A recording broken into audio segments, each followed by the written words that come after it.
안녕하세요. 성서와 함께 저는 광주다혈교회 김우신입니다.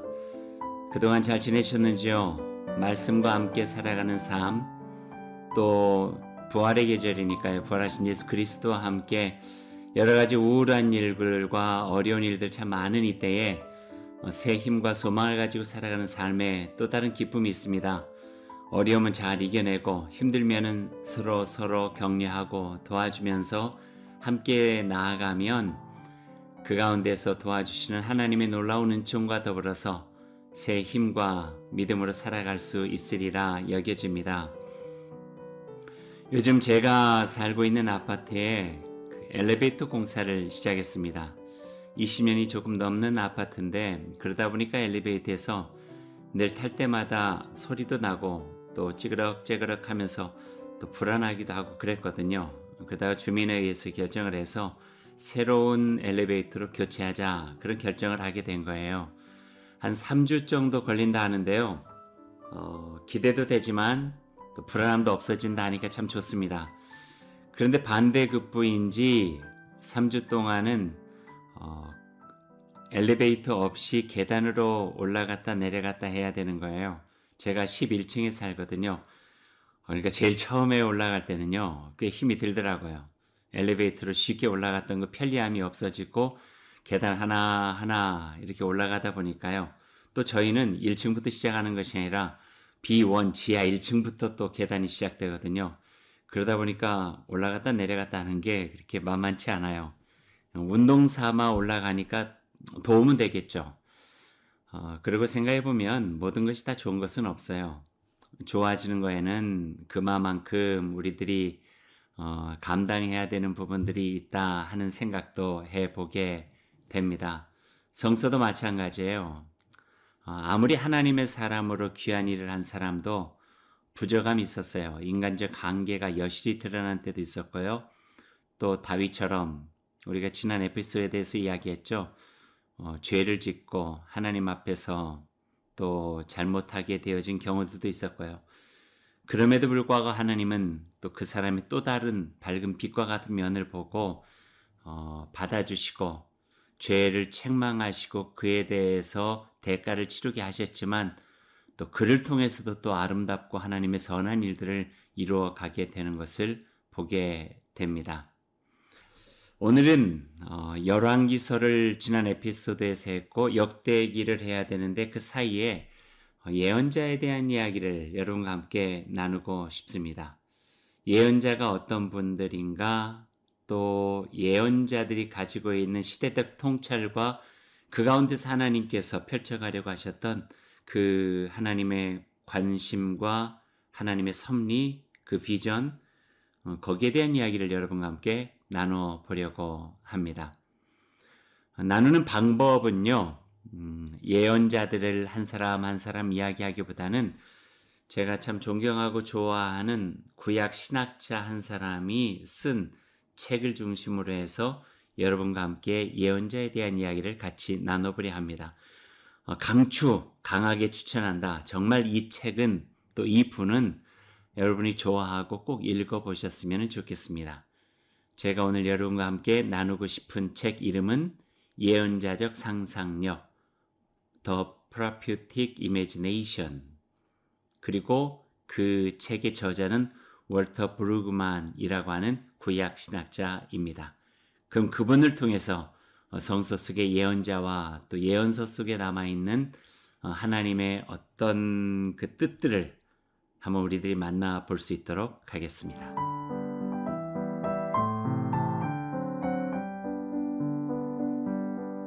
월터 브루그만의 예언자적 상상력을 만나기 전에 예언자에 대한 이야기를 조금 하죠.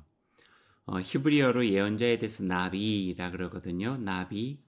히브리어의 나비의 뜻은 예언자라고 하는 딱 떨어지는 단어가 아니라 입에 거품을 물고 큰 소리로 외치는 사람에 대한 상징적인 의미로 나비라고 하는 단어를 사용하고 있어요. 그러니까 말하자면은 보편적으로 예언자들은 그런 모습을 가졌던 것 같아요.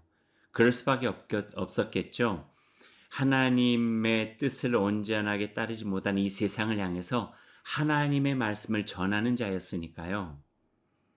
하나님께서 그 입에 담아주시고 가슴에 담아주신 그 뜨거운 말씀을 이 세상에 하나님을 바라보지 않고 땅만 바라보고 살아가던 세상 사람들에게 외쳐야 됐으니까요. 외치다 보면은 절제가 되나요? 입에 막 거품을 물고 열심으로 하나님의 말씀을 전해야 됐던 그 모습이 예언자라고 하는 단어로 연결이 되어집니다.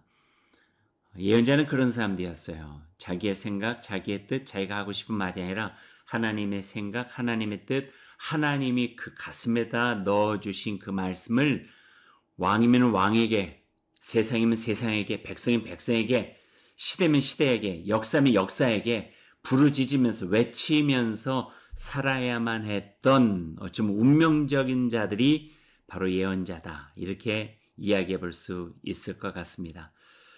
그래서 월터 브루그만은 이 책을 통해서 예언자들의 상상력, 그 상상 속에 하나님께서 주신 말씀이 있고 그들이 3000년 전, 2000년 전 그 시대 속에서 펼쳐나가던 하나님의 뜻과 외쳤던 그 말씀들이 지금 우리가 살아가는 시대에 그들의 음성들과 생각과 하나님께서 보여주신 세상을 상상력으로 우리 가슴에 품고 우리도 살아가야 된다 하는 그런 마음과 의도를 가지고 책을 쓰게 되었습니다. 그 책 제목이 조금 전에 말씀드린 것처럼 예언자적 상상력입니다. 이 책에 대해서 다음이라고 하는 검색 엔진에서 이렇게 소개하고 있어요. 그 포털 사이트에서는요. 크리스찬이티 투데이에 의해서 20세기를 형성한 100권의 책 중에 하나이다. 그러니까 많은 사람들이 주목했던 책이라고 하는 거죠. 그리고 거기에 대한 조금 더 구체적인 내용은요. 한번 여러분 잘 들어보세요. 교회의 정체성 상실이 소비주의와 문화의 순응한 결과임을 신학적으로 진단한 현대의 고전, 예언자적 상상력은 지난 20여 년 이상 성서 연구 분야에서 일어난 변화를 반영하고 있으나 중심 논지는 동일하다. 예언자를 단지 미래를 점치는 자라든지 사회 저항가가 아니라 인간 정신을 획일화하고 노예하는 전체주의에 대항하여 한 공동체의 근원적 변화를 촉발하는 사람이라고 정의한다. 모세, 예레미야, 제2 이사야 그리고 구약 예언자들의 종합이자 그 이상인 나사렛 예수의 예언자적 상상력과 목회를 감동적으로 분석해 전해주는 우리 시대의 고전이다. 이렇게 예언자적 상상력 월터 브루그만의 책을 소개하고 있습니다. 조금 단어들이요. 문학적 단어들이고 좀 어려운 단어들이어서 순간에 우리들이 받아들이기는 쉽지 않을 것 같아요. 조금 종합해보니 이런 거죠. 우리가 예언자 하면은 미래를 점치는 사람이라고 생각하는데 그런 일이 아니라는 거예요. 또 우리들이 조금 더 알면은요, 예언자 할 때 예자가 미리 예자가 아니에요. 미리 이야기하는 사람이 아니라 맡길 예자를 써요. 한문으로도요. 그러니까 하나님을 맡은 자, 하나님께서 그의 말씀을 맡긴 자죠. 그래서 예언자들은 미래를 바라보면서 이야기한 것이 아니라 지금 미래 속에서 펼쳐나가신 하나님의 말씀을 대언하는 자라고 하는 것이 맞을 것 같아요. 그러니 단지 미래를 점치는 자도 아니고 또 우리들의 인상 깊게 남아있는 사회 저항가, 왜냐하면 잘못된 왕들에게 가가지고 이건 아닙니다 라고 그 저항하기도 하고 또 하나님의 말씀으로 그들의 그 가슴 찔리는 이야기들을 했던 사람들, 사회 변혁가 이런 이미지들이 있잖아요. 근데 단지 사회 저항가라고 말할 수 없다는 거예요. 종합적으로 인간들을 도구화시키고 획일화시켜서 어떤 세상적 힘으로 짓누르고 전체주의로 그 몰고 가서 자신들 몇몇 소수의 이익만을 취하려고 했던, 말하자면은 하나님의 정신과 하나님의 뜻과는 전혀 관련 없는 그런 세상에 대항하여 하나님께서 이루시려고 했던 한 공동체에 대한 비전을 이야기하고 그 근원적 변화를 촉발시키고 도전하여서 사람들로 하여금 하나님의 마음을 품고 살아갈 수 있도록 하는 사람들, 바로 이런 사람들을 예언자다 이렇게 표현하고 있다 하는 말씀입니다.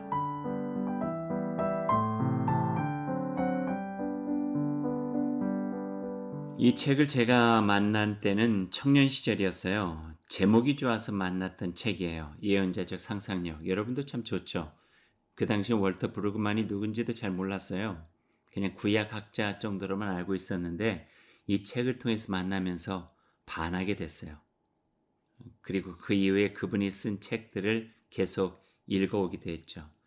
먼저 월터 브루그만을 소개하게 된다면은 구약학자고 요즘에 제가 좀 감명 깊게 읽은 책은요. 다시 춤추기 시작할 때까지라고 하는 책이에요. 코로나 상황 속에 우리들이 통찰력을 가지고 하나님의 말씀을 보게 되면 이 답답하고 막혀 있는 세상과 같은 이런 상황을 뚫고 나아갈 수 있는 하나님의 또 다른 비전을 볼 수가 있고 지금 이런 상황 속에서 하나님께서 우리에게 들려주시는 분명한 메시지가 있다. 그런 어떤 심정을 가지고 쓴 책이 다시 춤추기 시작할 때까지라고 하는 책이었어요. 여러분 꼭 한번 이것도 읽어보시면 좋겠고요. 또 월터 브루그만은 시를 참 좋아했어요. 그래서 시편뿐만 아니라 시를 통해 가지고 하나님의 말씀을 소개하고 설명하고 해석해 나가는 것들을 굉장히 즐겁게 했던 사람이고요. 그러다 보니까 감성적이죠.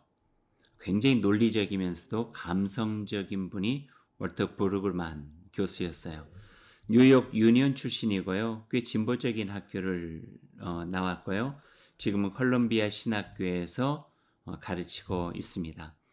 청년 시절에 만나서도 좋았는데 얼마 전에 이 책을 다시 한번 읽어보았어요. 더 좋은 거예요. 그때 발견하지 못했던 내용들이 그 안에 담겨져 있어서 50대 후반에 만난 예언자적 상상력은 또 다른 재미가 있었다. 이렇게 여러분에게 표현해 볼 수 있을 것 같습니다.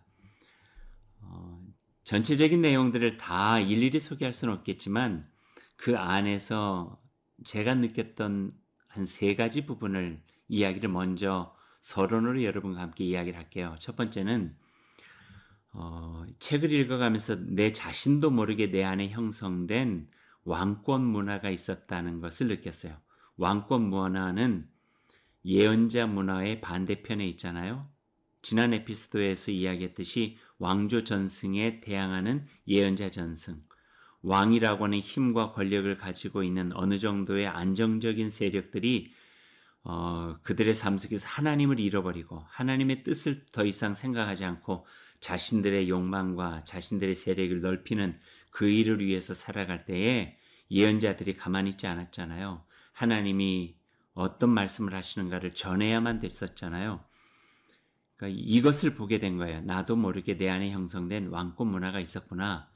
특별히 한국의 남성, 또 중산층, 도시 문화에 속해 있는 사람으로서 나도 모르게 내 안에 있었던 것이 있음을 발견하게 했어요. 정체성이죠. 정체되어 있는 것, 안일하게 된 것들, 지금이 좋사오니 하는 거예요. 또 기득권, 어느 정도 내가 할 수 있는 부분들이 있으니까 안일함, 또 권력의 핵심, 조직적이고 논리적이고 합리적이고 기계적이고 나도 모르게 안정을 추구하고 있고 변화를 싫어하고 다른 사람들의 내가 납득할 수 없는 것들을 하게 되면은 자꾸 배제해 나가고 무시해 나가는 것들 그러다 보니까 힘을 가지고 있는 것 같이 보이지만 내 안은 딱딱한 각질로 죽어버린 것 같은 이것을 나도 모르게 내 안에 형성된 왕권 문화라고 표현해 볼 수 있을 것 같아요.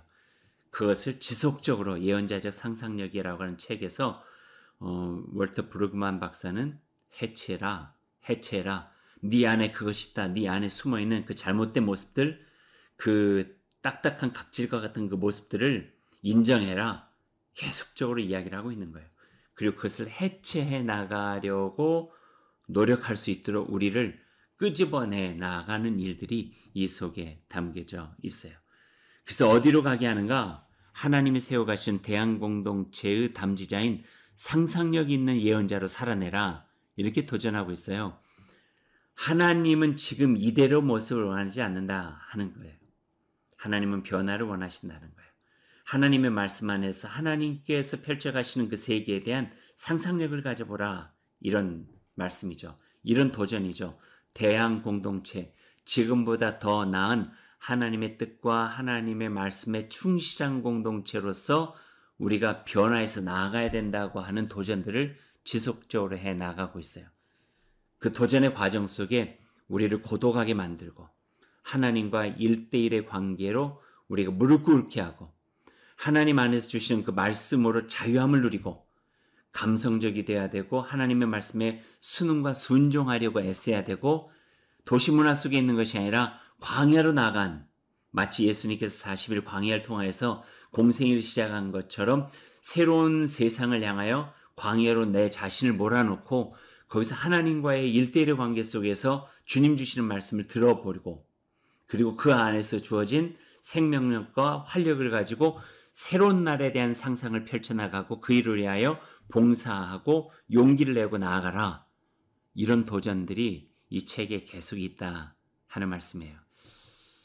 제가 이런 의미 한 가지만 이야기도 여러분은 좀 읽어보고 싶다 하는 그런 마음이 들어야 되는데요. 두 번째 의미도 이야기해 주죠.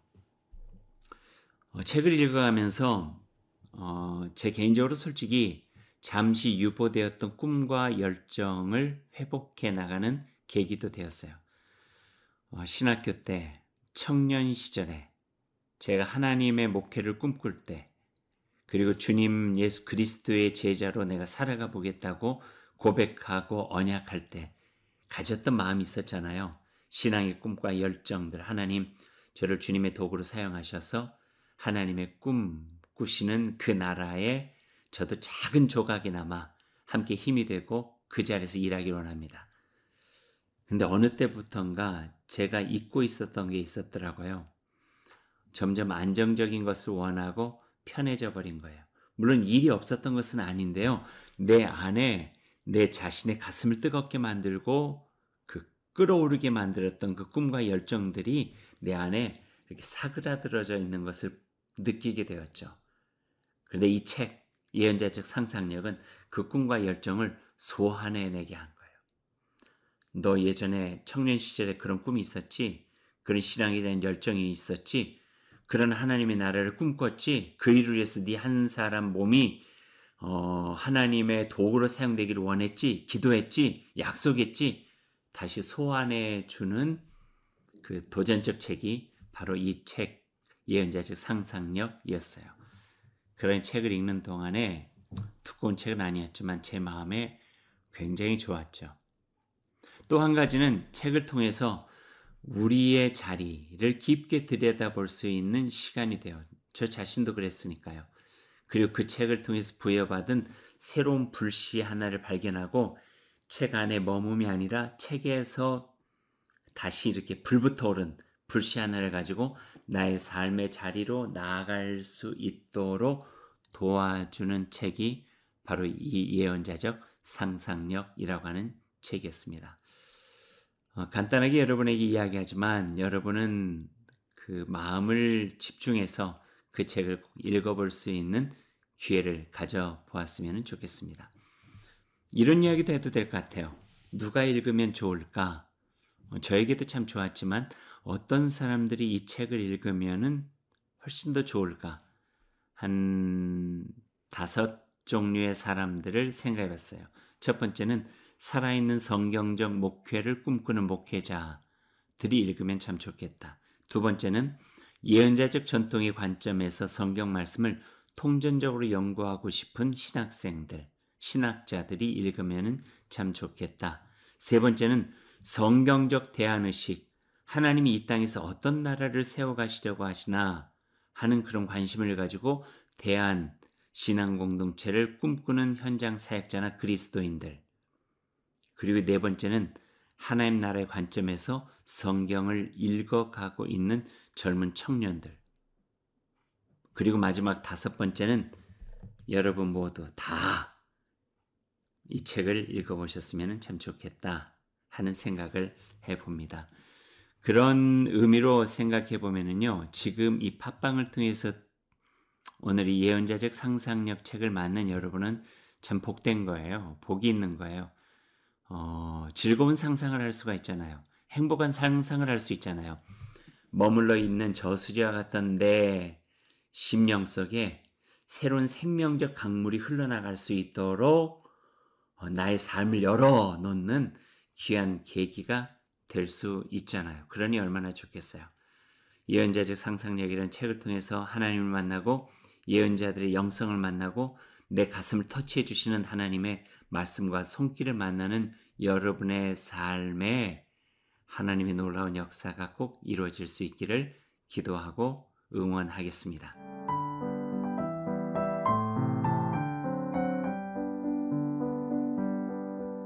이제 본격적으로 책 안으로 한번 들어가 보죠. 책으로 들어가기 전에 몇몇 중요한 단어들을 우리들이 알면은 저자의 의도나 책 속에 담겨져 있는 그 내용들을 우리들이 바로 이해하는데 훨씬 더 좋습니다. 한 단어는요, 우리가 잘 사용하는 단어고요. 세 개의 단어는 우리 잘 사용하지 않는 단어들인데요. 첫 번째 잘 사용하는 단어는 ministry예요. 영어로 제일 처음에 쓰여졌기 때문에 ministry라고 되어 있고 우리 한국말로 번역되어져 있는 책인데요. 목회로 번역하고 있어요. 그러나 저자의 의도를 생각한다면 목사의 사역을 말하는 목회의 협의에 그러니까 좁은 의미의 단어는 아니에요. 오히려 이걸 적합하게 번역하면은요. 성도가 참여하는 모든 사역을 ministry라고 이야기하면 좋을 것 같아요. 여기서 제가 가지고 있는 생각 하나, 목회의 시작이 무엇일까 하는 거예요. 여러분 되게 목회자 그러면은 안수를 받은 사람, 목사라고 이해하기가 참 쉬워요. 그래서 목회자들이다 그러면 목사나 때로는 전도사 이렇게 이야기를 하죠. 하지만 엄밀히 성경 안에서도 개신교의 그 개혁신학을 바탕으로 우리가 이야기를 한다면요. 목회의 시작은 안수, 목사 안수나 이런 안수가 아니라 세례예요. 여러분 세례 다 받으셨잖아요. 거의 대부분 받으셨을 거예요. 그 세례가 목회의 시작이에요. 또 외국 장로교나 개혁교회의 그 신학을 보더라도요. 미니스트리, 미니스터, 목회를 하는 사람, 미니스터, 목회자는 두 부류의 목회자가 있어요. 하나는 오디네이션, 안수를 받은 오데인 미니스터, 안수 목회자가 있고요. 또 하나는 안수는 받지 않았지만 자기의 삶의 자리에서 그리스도인의 삶으로 살아가는 이들 레이 미니스터, 평신도 목회자라고 이야기를 해요. 세례를 받는 것은 예수 그리스도 그분으로 인하여 내가 죽고 다시 살아났습니다. 라고 하는 새 삶에 대한 고백이기 때문에 목회는 그 세례가 출발점이라는 거예요. 그래서 월터 브루만도 그 미니스트리라고 하는 단어를 예언자적 상상력이라고 하는 책 안에서 사용하면서 목회로 번역하는데요. 더 깊게 바르게 이야기하자면요. 그것은 목사의 사역이 아니라 모든 성도가 참여하여 하는 신앙적 사역. 이것을 목회라고 우리가 이해하면 좋을 것 같습니다. 그래서 앞으로 나오는 목회라고 하는 단어를 들 때마다 이것은 어떤 목사의 특별한 사역이 아니라 지금 내가 하고 있는 신앙적 삶이라고 하는 것들로 여러분이 이해하고 들으시면 훨씬 더 좋을 것 같습니다. 두 번째 단어는요. 영어로 하면은 serve, communities예요. 하위 공동체라는 말로 책에서는 번역이 되었어요. 근데 하위 공동체, 하위 그런 반대로 상위 그래서 우리가 바로 이야기는 위아래의 수직적 공동체의 아랫부분이라고 생각하기가 쉬워요.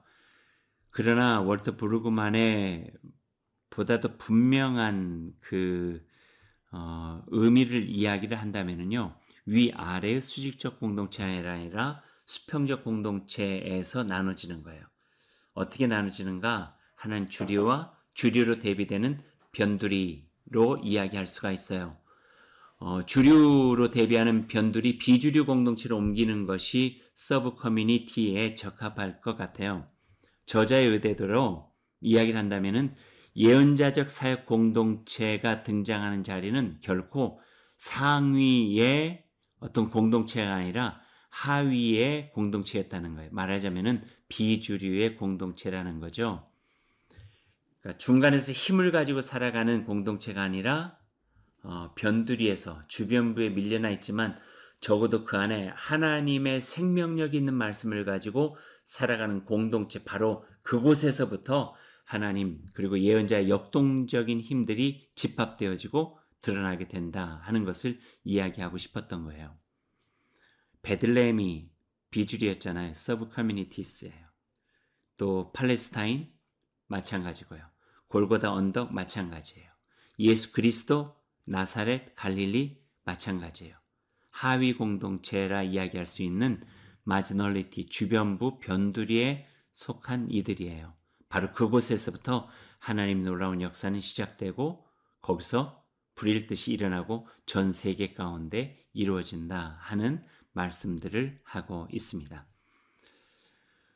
세 번째 또 이해해야 되는 단어가 하나 있다면요. dismantle and energizing이에요. dismantle이라고 하는 것은 해체, 멘트를 없앴다, 해체라고 표현할 수 있고 energizing은 활성화라고 한 단어로 번역하고 있어요. 지배의식에 대해서 비판하면서 해체를 이야기하고 있어요. 포스트 모더니즘에서도 많이 쓰고 있잖아요. 해체주의. 말하자면 이거예요.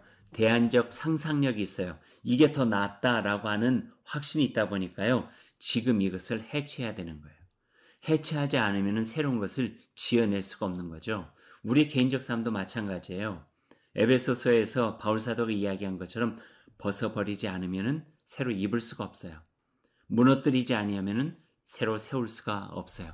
여기에서 dismantle이라고 하는 것이 거기서 사용됐고요. 그 후에 energizing, 활성화예요. 대안의식을 형성하고 대안공동체를 세워가는 축으로서의 단어가 energizing이에요. 그래서 해체는 창조를 위한 해체예요. 디모델링이에요. 디모델링을 통해서 리모델링을 하는 것이죠. 해체란 이후에 다시 새롭게 디자인된 걸 가지고 세워나가는 거죠. 그리고 그 리모델링 하는 과정을 활성화, 에너자이징 또는 엠파워링을 통해 가지고 새로운 대안 세상을 세워갈 수 있도록 활력을 부어야 하는 일, 이 일을 예언자들이 해왔다. 그렇게 월터 브루그만은 이야기하고 있습니다. 그래서 계속 비판을 하는데 비판은 대안 있는 비판이었어요. 무너뜨려야 된다, 무너뜨려야 된다, 무너뜨려야 된다. 하지만 왜? 거기에 우리가 하나님께서 원하시는 새로운 것들을 세워가기 위해서. 요즘 비판을 위한 비판을 하는 사람들이 많아요. 대안 없이. 그것은 별로 합리적이지 않아요. 이런 것을 세워나가기 위해서 이것을 우리는 부셔야 된다. 무너뜨려야 된다. 이것이 예언자들이 가지고 있는 특징이요. 우리들이 배워야 될 부분이라 생각할 수가 있습니다. 마지막 단어, 4개 중에 마지막 단어는요. static triumphalism이라고 이야기를 해요. 정적인 승리주의로 번역이 되어져 있어요. 이 단어에 대해서 약간 오해를 많이 해요. 정적인이라고 하니까 조용하고 움직임이 없는 뭐 이런 것을 우리들이 생각하게 되는데요. static society라고 우리가 이야기를 정적 또는 정태적이라고 하는 그 사회학에서 쓰고 있는데요. 그것은 현재의 체제를 유지하기 위한 것, static 이거예요. 정태적 승리주의. 이것을 지키는 것이 승리하는 것이다. 보수죠, 보수. 진보 앞에서, 개혁 앞에서, 변화 앞에서 이거를 지켜내는 것. 그러다 보니까 고정관념, 예전에 우리가 이렇게 왔는데에 대한 전통, 이런 것들 더 중요하게 여기는 논리. 물론 지켜야 되는 것은 지켜야 되겠죠. 하지만 이런 것들이 예언자적 상상력을 품기에는 장애가 되어지는 요소가 된다, 방해가 된다, 이렇게 표현할 수 있을 것 같아요. 월터 브루그만도 이 단어를 사용하면서 대제국과 거기에 속한 종교가 주로 안정된 양태를 지향한다. 그렇기 때문에 static, 정태적이다. 그러나 예언자들은 그것에 대해서 균열을 주고 틈을 내가지고 거기다 생명의 씨앗을 심어서 새로운 변화를 역동적으로 만들어서 하나님께서 원하시는 새로운 대안적 세상으로 나아갈 수 있도록 돕고 있는 역할을 한다. 그래서 예언자적 상상력은 이 세상을 한층 더 하나님의 뜻에 걸맞게 나아갈 수 있도록 도와주는 힘이다. 이렇게 이야기를 하고 있습니다.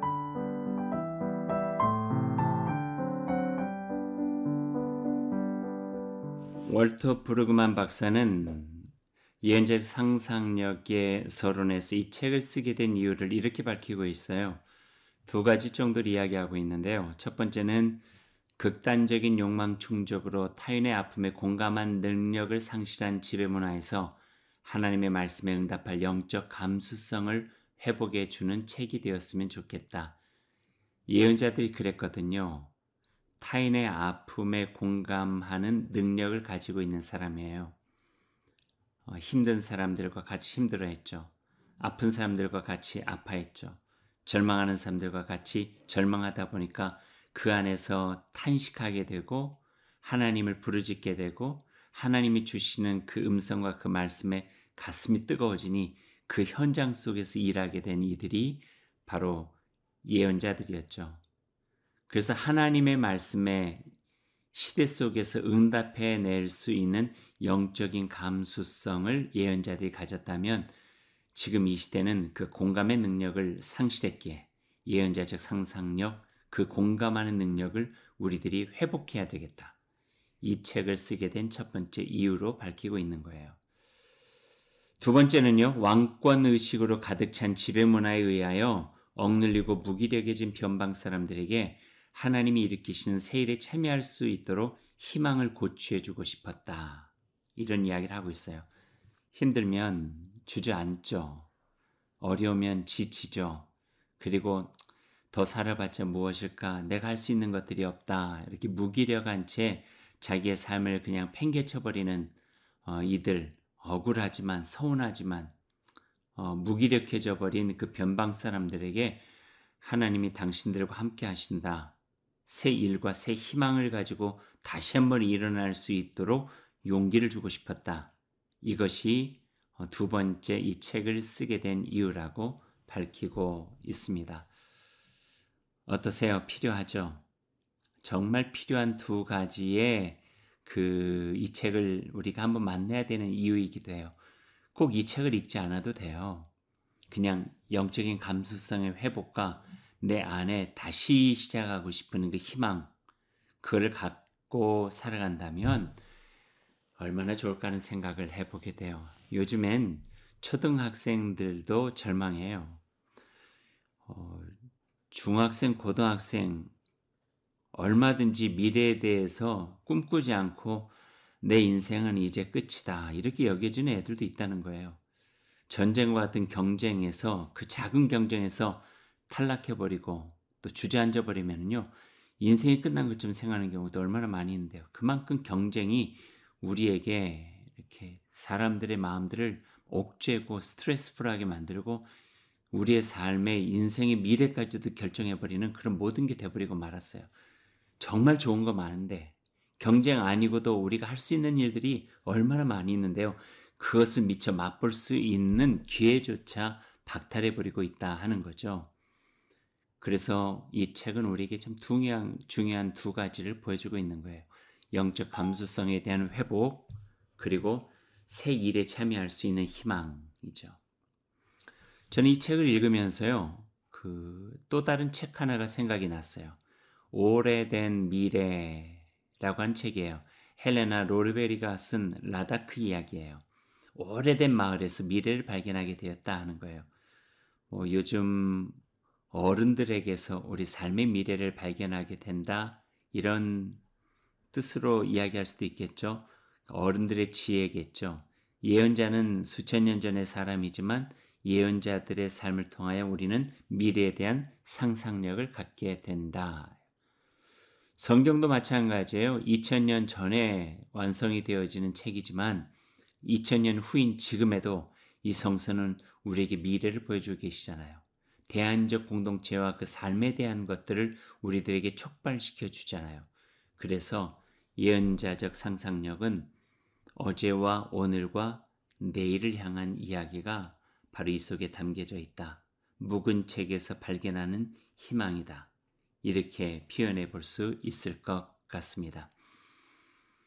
숭실대의 김혜권 목사는요, 저하고 동기이기도 한데요. 그 진지한 얼굴과 투박한 말투로 월트 브루그만의 책의 서론에 자기 나름대로 이렇게 보완을 해놨어요. 1978년 초판에 나와 있지 않았는데요. 2000년 판의 서론에 보면은 그가 그 감지했던 시대적 변화 속에서 이 책이 어떤 의미가 있는가를 이렇게 보완해 가지고 우리에게 보여주고 있어요. 역사적 비평과 사회과학적 비평, 또 상황과 환경의 변화, 저자의 진화와 저자의 진보에 따라서 여기에서 우리들에게는 꼭 읽어야 될 이러이러한 의미가 있다 하는 것들을 또 덧붙여 놓은 내용이 있는데요. 한번 읽어보시면 여러분 참 좋을 것 같습니다.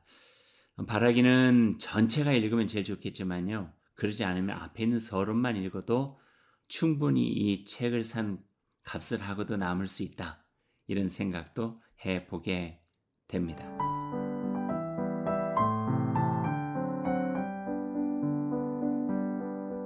이제 책 내용에 대해서 이야기를 해봅니다. 월터 브루그만은 그 예언자적 상상력, 예언자의 정신을 이어가는 성서의 인물들을 몇 사람 소개를 해주고 있어요. 제일 처음에 소개한 사람이 모세, 그리고 예레미야, 제2 이사야, 그리고 예수 그리스도.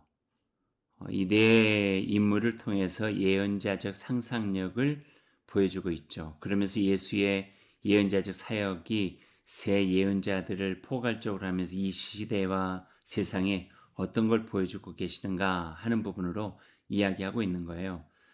책은 모두 7장으로 되어져 있어요. 1장부터 7장인데요. 모세에 대한 공동체, 2장 왕권의식과 대항문화, 3장 예언자적 비판과 파토스의 포옹, 4장 예언자적 활성화와 경탄의 출현, 5장 나사렛 예수의 비판과 파토스, 6장 나사렛 예수의 활성화와 경탄, 7장 목회의 실천에 관한 주, 그렇게 7장으로 되어져 있습니다. 제가 너무 자세하게 이야기하면요, 여러분 책을 안 사도 되고 또 스포일러가 되니까요. 여러분이 읽어볼 수 있도록 약간의 팁만 여러분에게 드리는 방법을 사용해야 될 것 같습니다. 이 월터 브루그만 박사가 소개하고 있는 네 예언자들에 대한 부분들을 잠깐씩만 제가 요약해 볼게요. 첫 번째로 소개하고 있는 예언자가 모세인데요. 모세는 질서와 승리를 내세우는 이집트 제국의 종교에 대해서 하나님의 자유의 점포를 선포한 사람이에요. 하나님의 자유. 그래서 광야 어렵고 척박하지만 하나님을 자유롭게 예배할 수 있는 것이 더 낫다 하는 거예요. 애굽 정말 고기 국물과 어느 정도 어렵지만 먹고 살 수 있는 세상보다는 못 먹고 살아도 광야에 매출하기와 만나밖에 먹을 수 없다 할지라도 하나님 안에서 자유롭게 예배하면서 그분의 말씀 속에 살아가는 삶이 낫다 하는 것들을 이야기하고 그 삶을 더 나았게 지속하기 위해서 광야에서 하나님의 말씀으로 그들을 다시 한번 일깨우고 세워갔던 그 예언자 모세죠.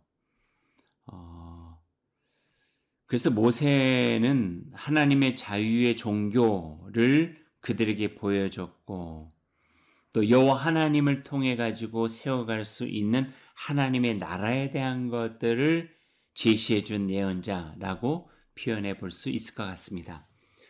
두 번째 소개한 예언자 예레미야죠. 예레미야는 죽음에 대한 무감각과 약자들에 대한 냉소와 억압이 횡행하던 솔로몬 제국의 현실에 맞서서 그들의 아픔에 공감하고 그래서 눈물의 예언자라 하는 별명도 가졌던 것 같아요. 종말의 고통에 대면하는 애통과 격정, 공감과 체휼이 있어야 된다. 그건 왕도 마찬가지고 백성도 마찬가지고 종교인도 마찬가지고 그것이 있을 때 하나님의 백성과 하나님의 나라를 세워갈 수 있다. 이렇게 이야기를 하고 있죠.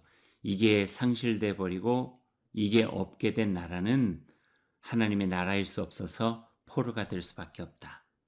이 예레미야였어요. 제2 이사야는 허위로 밝혀진 왕권 의식의 필연적 귀결인 멸망, 바벨론 포로라고 하는 철저한 절망에 시면에 빠져있는 포로기 이스라엘 백성을 향해서 외쳤던 이가 제2 이사야예요. 이사야는 한 사람으로 성경 나와 있지만 제1, 제2, 제3 이사야라고 보는 게 맞거든요. 포로기 이전, 포로 때, 그리고 포로기 이후 그렇게 표현할 수 있겠고요. 그래서 그 절망에 빠져 있는 포로기 이스라엘 향해서 상상력을 주고 경탄과 성령의 언어로 하나님이 주신 새로운 희망을 노래함으로써 예언자적 상상력이 새로운 나라를 다시 세울 수 있는 희망의 자리로 만들어가는 것. 이게 제2 이사야서에 나와 있는 예언적 상상력의 비전이었어요. 예수님에 대해서 이야기를 하면요, 가장 철저하고 궁극적으로 실현된 예언자 이렇게 표현할 수 있겠죠. 물론 예수님은 주님이에요. 구주시죠. 그런 예언자의 어떤 그 뿌리를 연결할 수 있는 분으로 우리들이 이해할 수도 있다는 것이죠. 예수님의 탄생, 하나님 나라에 대한 선포와 가르침, 그리고 치유와 기적의 사건들은 당대 억압적이고 악마적인 사회 체계와 권력 관계에 대한 가장 급진적인 비판적 행동이고 상징이었어요. 그리고 그 과정에서 예수님은 중심부가 아니라 주변부인 변두리, 그리고 땅의 사람들이라고 하는 암하레츠와 함께 서로가 연결해서 하나님의 나라를 세워나가는 일들을 했던 이가 바로 예수님이라고 표현할 수가 있죠. 그리고 예수님의 그 예언자적 사역의 극치, 가장 하이라이트의 예언자적 상상력은 죽음을 넘어 부활하신 거예요. 죽음이 끝이었던 세상에 죽음이 끝이 아니다. 죽음을 넘어 부활의 새 생명이 있다. 그러니 겁먹지 마라, 용기를 내라. 막막한 이 세상 속에서 하나님은 우리를 이끌어서 새로운 일들을 행하신다. 이것이 바로 예수 그리스도 그분의 사역이라고 표현할 수 있을 것 같습니다.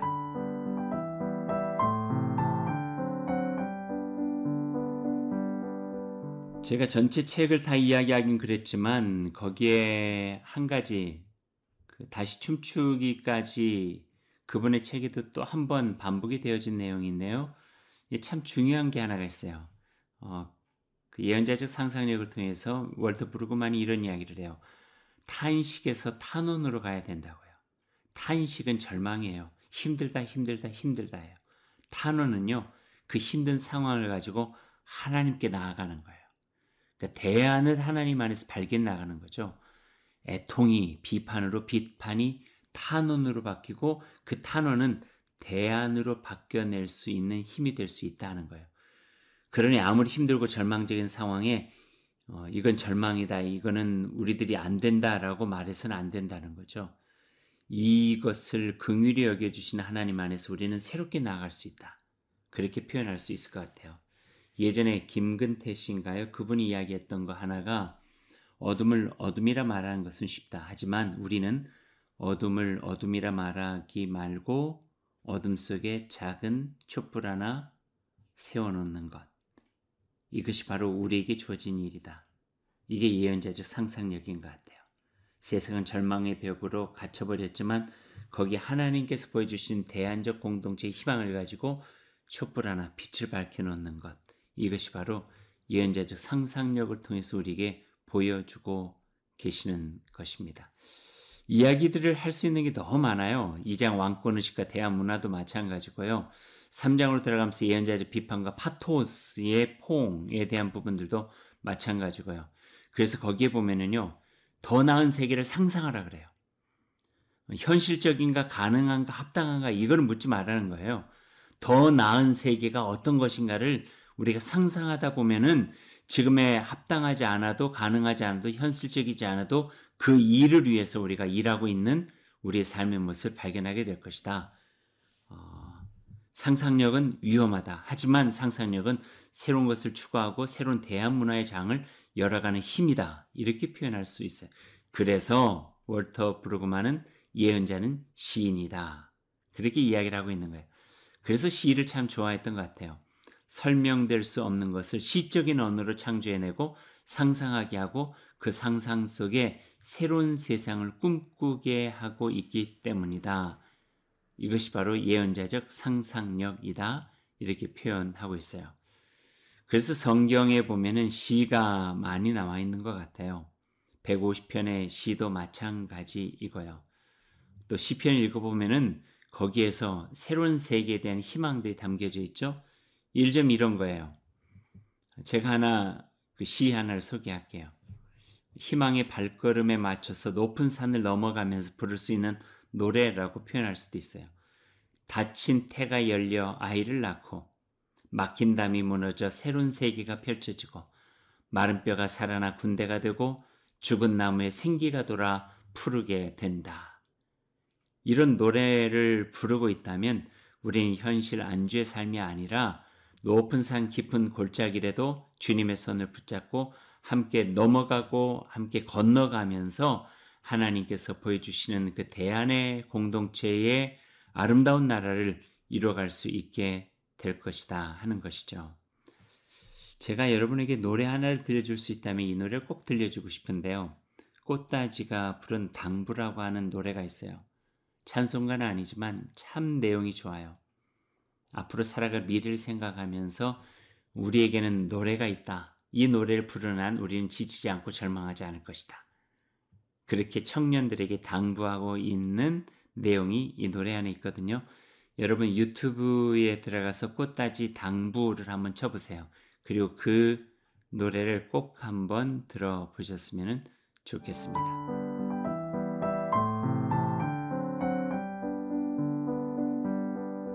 글을 하나 읽어드리고 제가 오늘 예언자적 상상력 월터 브루그만 책으로 보게 된 예언자에 대한 이야기를 마무리해야 될 것 같아요. 우리가 믿고 따른 예수님은 어떤 분이신가 하는 거예요. 예수님에 대한 시죠.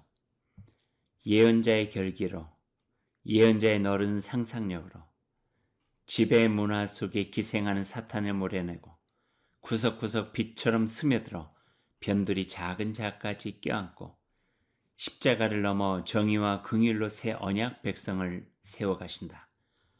죽음으로 끝나는 옛 의식을 종결시키고 하나님의 오묘한 자유가 담기고 낯선 정의와 독특한 능력이 담겨있는 십자가로 세상을 치유하신다. 파괴가 아니라 자신을 파괴함으로 얻어낸 회복이다. 슬픔과 고통이 아니라 슬픔과 고통을 끌어안고 자신을 던져내어 이룬 희망이다.